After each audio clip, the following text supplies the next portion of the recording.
Back here on the Fox 5 Live Zone. Well, President Trump's Ratepayer Protection Pledge is now being framed as a safeguard for American households.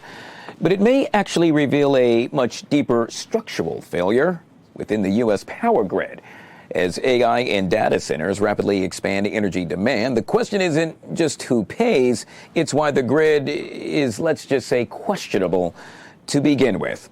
Joining us now to discuss this and so much more is Mr. Mitch Rolling, co-founder and director of research at Always on Energy Research, yet again here on the Live Zone. Mitch, it's good to see you, sir, and welcome to the show. Thanks for having me. Good to be here. So for those of us that are still really trying to wrap our heads around all of this, let's first let's dive into what President Trump in essence pledged, and that is the Ratepayer Protection Pledge. For those that are not truly familiar with it, can you expand as to what it's all about? Yeah, basically it just requires that major tech companies fully fund and build the new power generation and grid upgrades for their incoming data centers, with the intention of protecting American households from higher electricity rates, higher than they've already been experiencing up to this point. Okay, so with that being said, the next question is, why ratepayer protection? Why is it needed in the first place? Yeah, that's the most upsetting part about this, is why the fact that ratepayers need this protection plan. And the truth is, just as a starting ground, America today has more power capacity than ever before on its grid. And yet it's still having trouble meeting this incoming electricity demand. Load growth for the last 20 years has been largely flat, but it isn't like we stopped building new power plants. Utilities across the country have been rapidly building new power plants and charging these to ratepayers for their construction during this entire time. So the question is, why, with all this new capacity on the system, why are we still having difficulty meeting rising demand without burdening ratepayers? And the answer has to do with the quality of new resources that we've been building. America has been building mostly weather-based resources in the form of wind and solar, and these oftentimes don't perform well when the grid needs it most. So now with incoming data centers that are increasing electricity demand, utilities are now being hit with the reality that the resources they've built to meet this demand are not up for the job. And they're all playing catch up all at once to build firm, reliable resources to meet demand, mostly in the form of natural gas. And this has led to skyrocketing costs for new resources and thus ratepayers. However, the fact is that we should have never stopped building these reliable and cost-effective resources to begin with.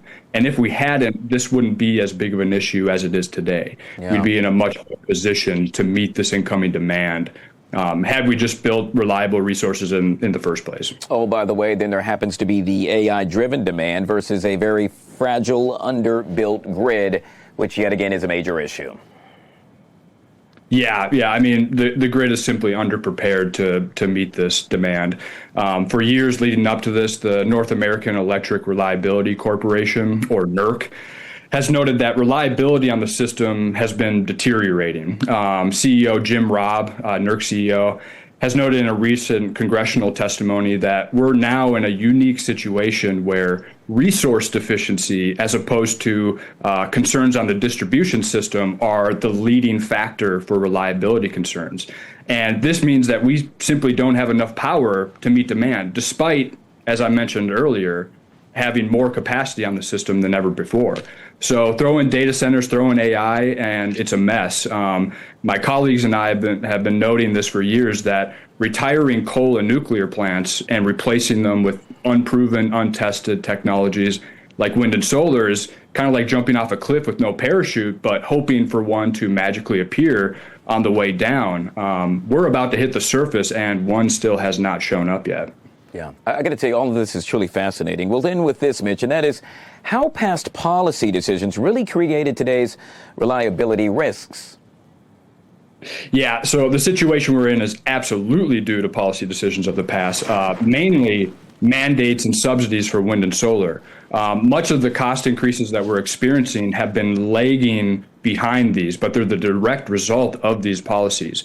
So on one hand, mandates have forced states to go to less reliable, more expensive energy sources directly, while subsidies have been incentivizing market participants, even without a mandate, into building these same resources. Yet none of it accounted for the hidden costs that come with these decisions, and these costs are foisted onto ratepayers.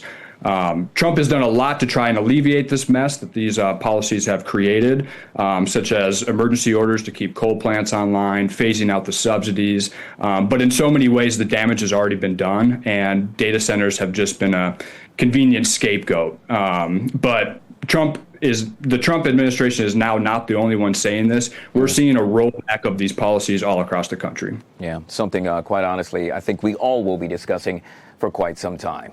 Yet again, Mr. Mitch Rolling, co-founder and director of research at Always On Energy Research, joining us right here on the Live Zone. I enjoyed this conversation, Mitch. Thank you. You bet. All right, folks, we'll take a quick break, guys. We'll be right back.